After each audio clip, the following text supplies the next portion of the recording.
Friends, ఈరోజు జీడిపప్పు ఉప్మా ఎలా తయారు చేయాలో నేర్చుకుందాం.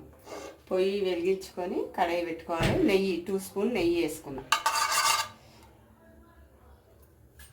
ఇలా మంచిగా ఇది కరిగిపోవాలి నెయ్యి.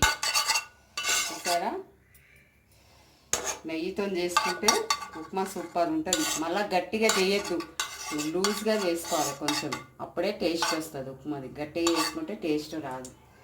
ఇప్పుడు రవ్వని వేయించుకోవాలి. సరే, ఇలా నెయ్యిలో వేయించుకోవాలి. రవ్వని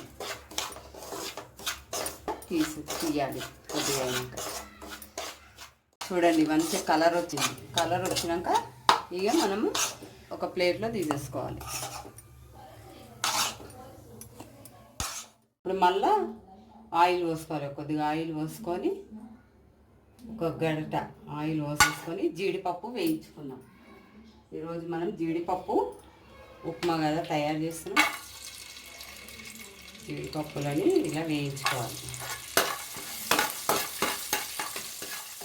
బ్రౌన్ కలర్ వచ్చింది కదా, ఇప్పుడు జీడిపప్పులని తీసేద్దాం.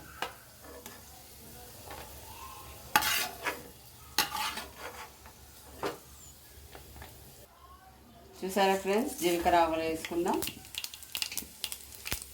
జీలకర్ర ఆవాలు వేసుకున్నాక ఆనియన్ వేసుకుందాం. చూసారా, ఇంత అందంగా పోతుంది. ఆనియన్ పెద్ద ముక్కలు వేసుకోవాలి, సన్నగా కోసుకోవాలి. కట్ చేసుకుంటే సన్నగా బాగుంటుంది. ఆనియన్ బ్రౌన్ కలర్ అయింది కదా, ఇప్పుడు మిర్చి వేసుకుందాం. మిర్చి, క్యారెట్,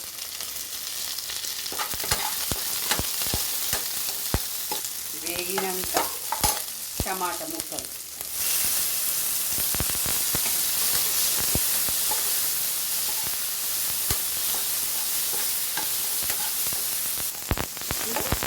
టమాటాలన్నీ వేగినాయి. ఇప్పుడు చెంబు నిండా చూడండి, ఈ చెంబు నిండా వాటర్ పోసిన. కొంచెం మనం పలసగా చేసుకోవాలి కదా, ఇంకో చెంబు పోస్తున్నాం. తగినంత సాల్ట్ వేస్తాం. మనకు రుచికి తగ్గినంత సాల్ట్. ఇప్పుడు మూత పెట్టుకుందాం. కరిగినాక ఇప్పుడు మళ్ళీ చూపిస్తాం. సరే ఫ్రెండ్స్, ఇప్పుడు మనం మరుగుతుంది. కొద్దిగా కొత్తిమీర వేసుకుందాం. కొత్తిమీర, కరివేపాకు వేసుకోవాలి. వేసుకున్నాక కొద్దిగా మనం జీడిపప్పులు వేయించినాం కదా, జీడిపప్పులు. ఇప్పుడు రవ్వ వేసుకుందాం. రవ్వ వేసుకుంటే కలుపుకోవాలి.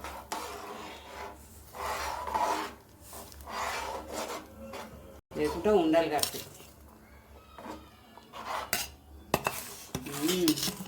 చూడు ఎంత కలర్ఫుల్గా ఉంది. జీడిపప్పు ఉప్మా అంటే చాలామంది ఇష్టపడతారు.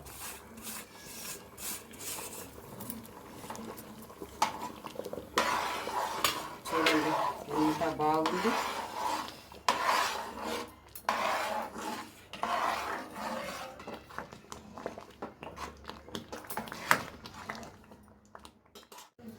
చూసారా ఫ్రెండ్స్, జీడిపప్పు ఉప్మా రెడీ అయ్యింది. మీరు కూడా ఇలా ఇంట్లో తయారు చేసుకొని తినండి. మా వీడియో మీకు నచ్చినట్టయితే లైక్ చేయండి, షేర్ చేయండి, సబ్స్క్రైబ్ చేయండి. Thank you.